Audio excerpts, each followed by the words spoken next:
புறப்பட்டாள்.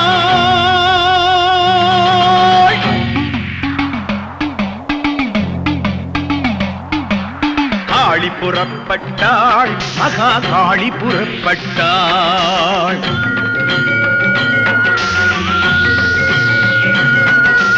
காளி புறப்பட்டாள், மகா காளி புறப்பட்டாள். கோபம் கொண்டு திரிசூலம் ஏந்தியவள், கோர ரூபமுடன் உதிரம் மாந்தியவள். கோபம் கொண்டு திரிசூலம் ஏந்தியவள், கோர ரூபமுடன் உதிரம் மாந்தியவள். பாவிகளில் சிரமாலை சூடியவள், அம்பை முழக்கிட சுடலை ஆடியவள். பாவிகளில் சிரமாலை சூடியவள், அம்பை முழக்கிட சுடலை ஆடியவள். காளி புறப்பட்டாள், மகா காளி புறப்பட்டாள். காளி புறப்பட்டாள், மகா காளி புறப்பட்டாள்.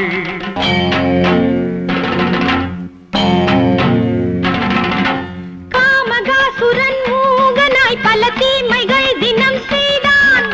தேவி பனிமலை நீலி உமை திரிசூலி கனலென வந்தாள். காமகாசுரன் மூகனாய் பல தீமைகள் தினம் செய்தான்.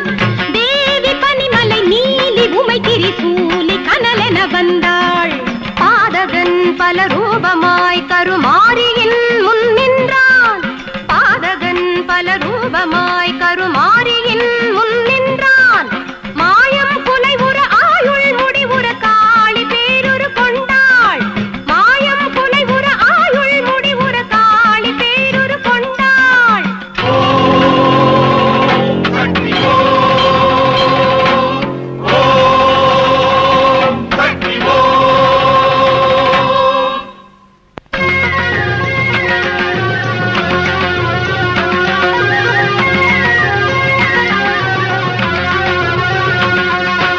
நாகமணிந்தவள் மேனியிலே அவன் நாகாத்திரமதை எய்தான்.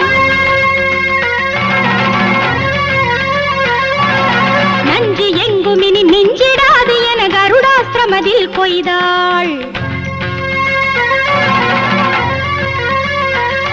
அவன் அக்னியாஸ்திரம் தொடுத்தான். அவள் அருணாத்திரமதை விடுத்தாள். அவன் மாயாஸ்திரமதை எடுத்தான். அவன் ஞானாஸ்திரத்தில் தடுத்தான்.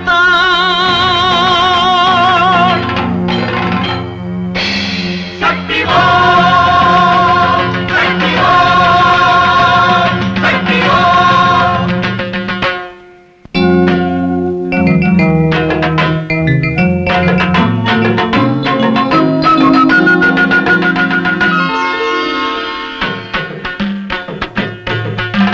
மூகாசுர ஆவி மீளாது பாரந்தன் சூலாயுதம் பருகுது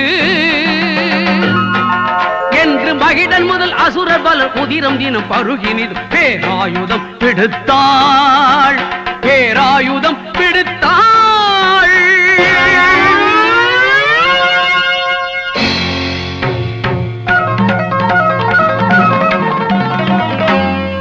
சண்டமுண்டர்களை வென்ற சூலம் அது சென்று பயனின்றி வந்ததே.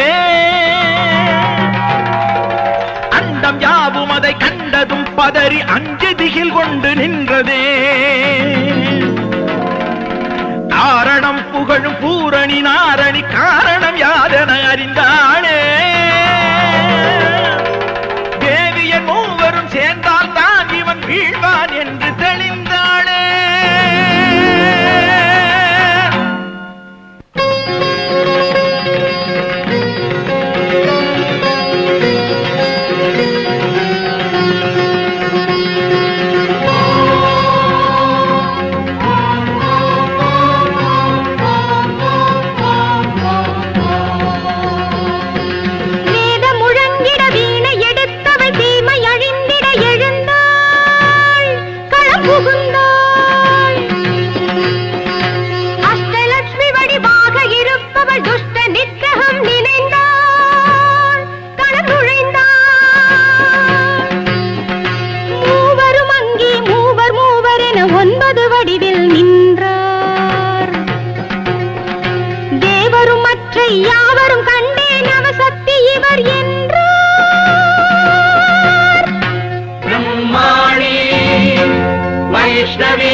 பாய்ந்தது சூலம் மூகாசுரன் மண்ணில் விழுந்தான் மூகாசுரன் மண்ணில் விழுந்தான்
மூகாம்பிகே மகாசரஸ்வதி மகாலட்சுமி மகாகாளி தாயே மகாசரஸ்வதி மகாலட்சுமி மகாகாளி தாயே மகாசரஸ்வதி மகாலட்சுமி மகாகாளி தாயே மகாசரஸ்வதி மகாலட்சுமி மகாகாளி தாயே ஓமெனும் ஒலியினில் யாவும் படைத்ததி உயிராய் உரைபவளே ஒளி தரும் இரு சுடர் விழியன அமைவுற உலகினை காப்பவளே தமருக ஒலியது செவிதனில் விழுகையில் அருள் தர வேள்பவளே தகதிமி என வரும் ஜதியோடு சிவனுடன் திருநடம் புரிபவளே அகதிமி என வரும் ஜதியோடு சிவனுடன் திருநடம் புரிபவளே